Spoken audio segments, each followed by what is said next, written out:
Nithyanandam. Hi, this is Ma Nithya. Tonight I'm excited to talk to you because we had live satsang with Swamiji tonight. It is February 6, 2018. And it's the first English satsang of the whole new year with Swamiji. And man, did he deliver such a punch. I can only say it in that way. He basically was answering the question, the nitty-gritties of oneness. What does it fundamentally take to be in the oneness space?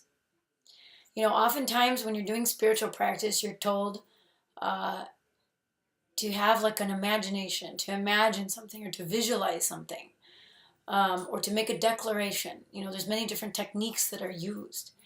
And, those might work for a little while, but you're not making those things part of your space at that point. Until something fills you and becomes part of your space, it's not going to remain with you. At that point, it's just basically like a fantasy, like an imagination. It's not become part of your existence yet. He explained how, crossing the tiredness and boredom that happens often in our life and often with spiritual practice, crossing that tiredness and boredom, actually we're crossing time, the dimension of time. Because in the length, breadth, and depth dimensions, we're experiencing that imagination, that visualization, and the declarations. But until it becomes part of our existence, part of our very space that we live in, it is not going to stay with us. It is only just a practice, not an experience, not a lifestyle, not part of our being. So Swamiji talks about Mahadeva, Sadashiva, and how he talks in the Agamas. Devi achieves that blissful space, that space of union, because her space becomes oneness. So what happens? What happens when we cross time, when we cross tiredness and boredom? Living always in that oneness space, manifesting all the powers of Sadashiva that we get initiated into from Swamiji. How do we do that? Because in society, we're living with many different things. Tired and boredom is the huge thing. But also, in society itself, you're dealing with all kinds of weird ways and weird ideas about sex and about society and about how to live. So Swamiji gave beautiful analogies, not analogies, but connections between the vows we take, the vows of Brahmacharya. And it was just like really so amazing to hear him talk about. He gave an example also from his own life, which I'll get into. But basically the key to overcome all of this is to be ferocious. Think about it. How often are we really ferocious in our life? We kind of want to be all cozy with ourselves. When we're having an issue, we just, you have a bad day and you're like, I'm going to go home and I want to have, some pizza. Or, you know what I mean? You want to console yourself with something cute or something nice, like a movie or going out to dinner. And instead, we need to be ferocious with ourselves to overcome those things, those tiredness and boredom things that happen in our life, those weakness. Why aren't we successful in life? Why aren't we manifesting what we want? Because we're not going for it 100%. We're kind of saying that we want it, but we're not really going for it. And I guess I've always, I've heard him say it so many times, and now I'm really starting to click and understand that I myself have not achieved or gotten into certain spaces, or I'm in the place I am now because I have not been ferocious. And I know I'm capable of being ferocious. I know it's in me, but I choose not to. That's the horrible part. That's the hypocrisy. I'm choosing not to because I'm not going the extra step in deciding to be ferocious.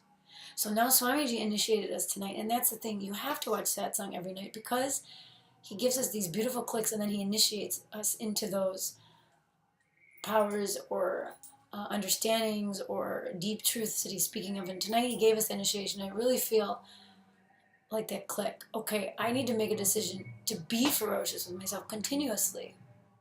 Because saying it's okay and blowing things off or not continuously being in action and active and inspired and alive, choosing to be some other way, maybe in a low mood or sort of lazy or whatever it is, it's not going to get anywhere. So even if you want a good relationship with somebody, or you want to have wealth or successful business, you have to be ferocious. You can't sit on the couch and watch the game. You have to turn off the TV, get on the computer, do your research, get onto social media, get onto YouTube, figure out how it is that you can make it. Because you can. Once you make the decision and decide to do it and be ferocious with yourself, you can do it. Because the cosmos knows you're serious. That you're not just saying some fluffy thing that you want this, but you're actually going for it 100% and making it become part of your system, that whole lifestyle. Then everything in your life will be that way. You'll always treat things with that ferocity. And the beautiful thing in Swamiji's life, he was telling how, in his earlier days, I mean, he's still very young, but I believe in his wandering days, he would talk about how there was one time, he has a set of rituals he always does. And one thing he always does is his morning arti. And I guess there was one morning where he overslept. So what did he do? He didn't say, oh, that's okay, tomorrow I'll do it, no problem. He said, no way. I'm in control of my body and mind, and I'm deciding what they're going to do. He literally tied his hair to the bedpost so that if he even tried to fall asleep, it would yank on him and he wouldn't be able to fall asleep. So he said, come on, I'm going to wake and I'm going to stay up and I'm not going to sleep because I'm going to overcome that tiredness or boredom, whatever he had in a system that made him sleep through his important morning routine, his important ritual that he does in the morning. Because of that, he was ferocious. And then, maybe a few days, he says it's not like he never slept again, but his system just responds.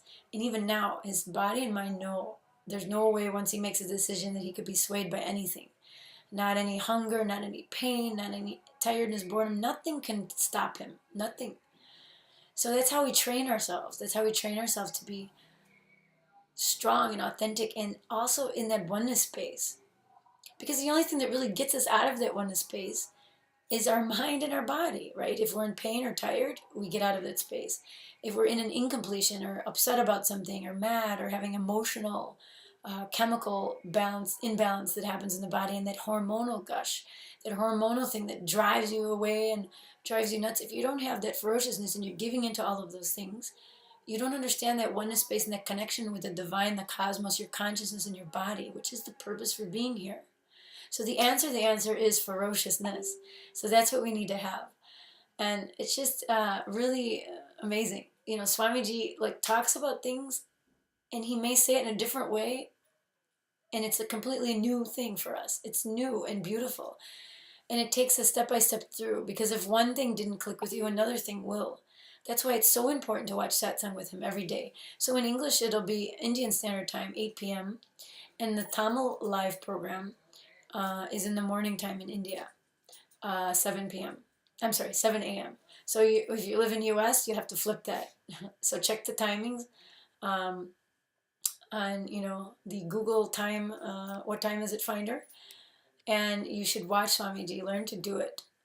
He brought up many beautiful examples tonight. And it's just amazing. And one of the things he said that I love the most was how to overcome. I'm going to look it up because I want to get it correctly here. He talked about how he responds with ferociousness to the things that are happening in life. Like, for instance, the corruption of society. His ferocious answer to the corruption of society is Aparigraha. And the polluted concepts of sexology in society is his Brahmacharya. And his ferocious response to the whole economy system is Asteya. And the hypocrisy of society is Asteya. And then his whole ferocious response to the violence of humanity is his Ahimsa, his non-violence. Because really everything he does comes from so much of love and compassion. Even though we don't see it, sometimes the face value of it may be different. It's only later that we realize how much he's putting himself out there, because he deals with us so ferociously because he wants to push us to the next level. And we don't always get that, because the master sometimes can be very ferocious with us. And if we're taking it for face value, how society says love is, which is all cozy and loving, And if somebody is not that way, then they don't like you, they don't love you. So we get that in our head. So the master is the only person who in the planet, when he's acting ferocious, he's actually showing most his love for you.